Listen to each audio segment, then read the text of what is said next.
या पृथ्वीतलावर जन्माला येणाऱ्या कोणत्याही सजीवाच्या आयुष्यात त्याच्या आईचे महत्त्व हे अनन्यसाधारण अतुलनीय असते. त्यात मानवी जीवनात तर आईचे महत्त्व हे वर्णनापलीकडचे आहे. आपल्या बाळाला वाढवणे, घडवणे, त्याच्या भविष्याची तरतूद करणे, भविष्याच्या दृष्टीने आपल्या बाळाला बालपणापासूनच धडे देणे व त्याची वाढ होत असताना त्याच्यामध्ये गुणांची पेरणी करणे, त्यास आयुष्याचं ध्येय ठरवून देणे किंवा त्याची पावलं ज्या दिशेने जात असतील, ज्या क्षेत्रामध्ये तो पारंगत होत असेल त्या क्षेत्रात त्याने अधिक पुढे जावे यासाठी आई व वडील धडपडत असतात. त्याची स्वप्न पूर्ण करण्यासाठी स्वतःला विसरून झिजत असतात. त्यामुळे माणसाच्या आयुष्यात आईवडिलांचे छत्र खूपच महत्त्वाचे आहे. एखाद्या बाळाचे मातृछत्र जर बालवयात हरपले तर सर्वजण त्या बाळाकडे सहानुभूतीने पाहत असतात. कारण आईच्या प्रेमाविना पोरकं झालेलं ते बाळ म्हणजे आयुष्यात प्रेमाचं आभाळ फाटलेला जीव असतो. त्यामुळे त्या बाळाला आईविना वाढत असताना, घडत असताना, जग पाहत असताना बाप जरी सोबत असला तरी आईच्या मायेच्या कुशीला मात्र त्यास पोरकं व्हावं लागतं. आईविनाच्या पोरकेपणाने हे जग पाहावं लागतं आणि त्याला स्वतःच्या पायावर स्वतःच उभं राहावं लागतं. आई असली की आईचं बोट धरता येतं, पण आई लवकर गेली तर तो आधाराचा हात हरवतो. त्या लेकराला स्वतःची आई व्हावं लागतं. अगदी अशाच प्रकारे आईविनाच पोरकेपण भीमाबाई व रामजी सकपाळ यांच्या 14व्या लेकराच्या वाट्याला आलं होतं. चिमुकला भिवा जेमतेम 6 वर्षाचा असताना 20 डिसेंबर 1896 रोजी आईचं छत्र हरवलं. भिवा आईच्या मायेविना पोरका झाला. वडील रामजी हे पलटणीत सुभेदार पदावर असल्याने कामानिमित्त घराबाहेरच त्यांचा बराच वेळ जायचा. घरात भिवाच्या मोठ्या बहिणी होत्या, पण आई म्हणजे आईच असते आणि आईच्या प्रेमाची जागा दुसऱ्या कोणालाच भरून काढता येत नाही. चिमुकला भिवा आईच्या प्रेमाला पारखा झाला होता. रामजी सुभेदारांची मोठी बहीण मीराबाई म्हणजे भिवाची आत्या, ही या लेकरांना आईची माया देण्याचा प्रयत्न करत होती. पण दुःखदायी गोष्ट म्हणजे भिवाची ही आत्या शारीरिक व्याधीने ग्रासलेली होती. आधार द्यायला आलेली ही आत्या दिव्यांग होती. ती आधाराशिवाय चालू शकत नव्हती. तरीही ती या लेकरांना आईची माया देत स्वयंपाक करून त्यांच्या मुखात 2 घास घालण्याचा कसोशीने प्रयत्न करायची. वयाच्या अवघ्या 5.5 वर्षापासून अशा प्रकारे भिवा हा आईच्या प्रेमाविना वाढत होता. जगाच्या कोलाहलात घडत होता. मात्र परिस्थितीने पोळत वाढणारा भिवा अधिकच खंबीर आणि समजदार होत चालला होता. भिवाची देखरेख आत्याच्या निगराणीखाली आणि रामजी बाबांच्या शिस्तीत होत होती. भिवा आईविना वाढला, पण बिघडला नाही तर घडला. एखाद्या आईनं अट्टहासाने मूल घडवावं त्यापेक्षाही महान पद्धतीने भिवा घडला.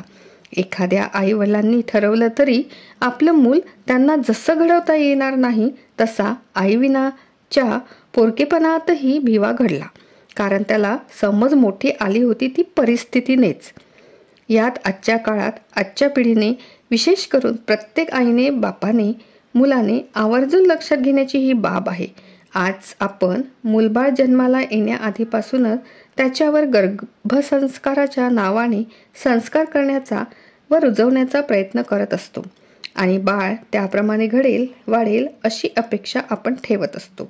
म्हणजे आई बाप आपले मूल जन्माला येण्याच्या आधीपासूनच त्याच्या भविष्याची, त्याच्या कर्तृत्वाची, त्याच्या करिअरची, त्याच्या समाजातील वाटचालीची काळजी करत असतात. तशी त्याची वाटचाल व्हावी यासाठी अहोरात्र झटत असतात आणि त्याला तसं वातावरण देण्याचा प्रयत्न करत असतात. पण ज्या भिवाची आई तो 5.5 वर्षाचा असतानाच गेली होती, तो भिवा मात्र आपल्या आयुष्याच्या वाटेवर अशा प्रकारे चालत राहिला की जगाने विचारावं, अरे या मुलाला कोणत्या मातेने घडवलं? कोण आहे ती आदर्श माता? कोण आहे तो पिता ज्याने याला शिस्त लावली?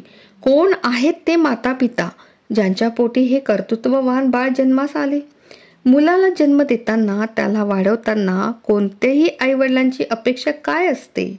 तर आपल्या मुलाने त्याच्या आयुष्यात अति उच्च स्थानावर जावं, त्याने आपल्या नावाचा उद्धार करावा, तो त्याच्या आयुष्यात यशस्वी व्हावा, त्याचं नाव जगात सर्वत्र आदराने घेतलं जावं, या सर्व गोष्टी भिवाने पुढे आपल्या आयुष्यात साध्य केल्या.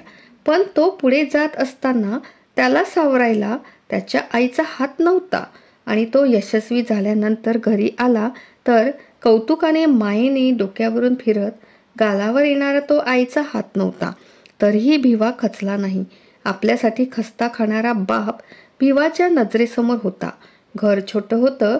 त्या घरात भिवाला रात्री अभ्यास करता यावा म्हणून रात्र रात्र जागून बसून काढणारा त्यागी पिता भिवा विसरू शकला नव्हता.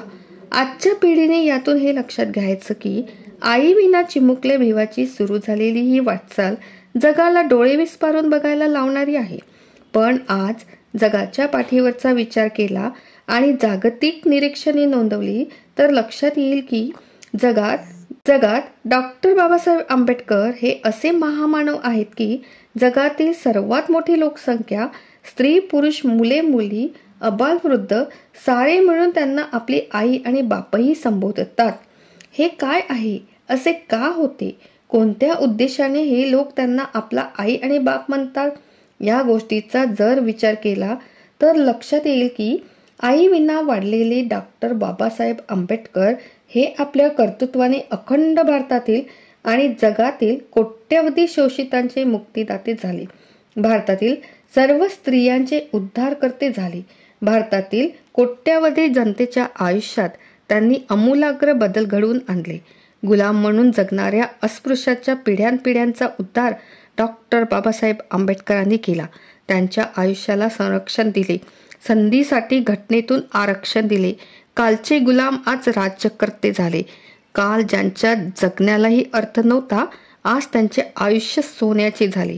मात्र ते आयुष्य सोन्याचे करण्यासाठी बाबासाहेबांनी अपार त्याग केला. मुलं तर बाबासाहेब जन्माला येण्याआधीही हजारो लाखोंच्या संख्येने जन्माला येत होतीच. एक आई लेकराला जन्म देते, पण त्याच लेकराला उज्ज्वल भविष्य देण्याचं काम डॉक्टर बाबासाहेब आंबेडकर यांनी केले. ते या सर्व वंचित, शोषित, दीनदलित भारतीयांची आई झाले. तर त्यांना हक्क अधिकार देणारे, त्यांना बलशाली करणारे पिता म्हणूनही काही भारतीय त्यांच्याकडे पाहतात व त्यांचा तसा उल्लेख करताना दिसतात. माझ्या मित्रांनो, आपण यातून आवर्जून ही गोष्ट लक्षात घेतली पाहिजे की आई विना वाढलेले बाबासाहेब कोट्यवधी भारतीयांचे आई झाले. हे सुख आणि हे भाग्य भारताच्या आणि जगाच्या इतिहासात स्वतःच्या कर्तृत्वाने मिळवलेले एकमेव व्यक्ती म्हणजे महामानव, बाप माणूस, विश्वरत्न डॉक्टर बाबासाहेब आंबेडकर हे आहेत. आजच्या युगात एखादं मूल जेव्हा आई वडिलांविना वाढत असतं तेव्हा जग त्यास पोरके किंवा अनाथ असे संबोधते.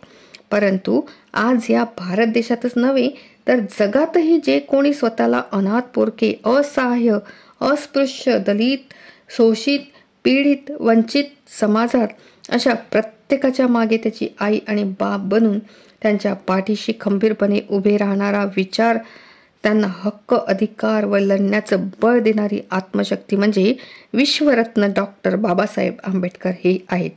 हे कोणत्याही परिस्थितीत कोणीही विसरू नये.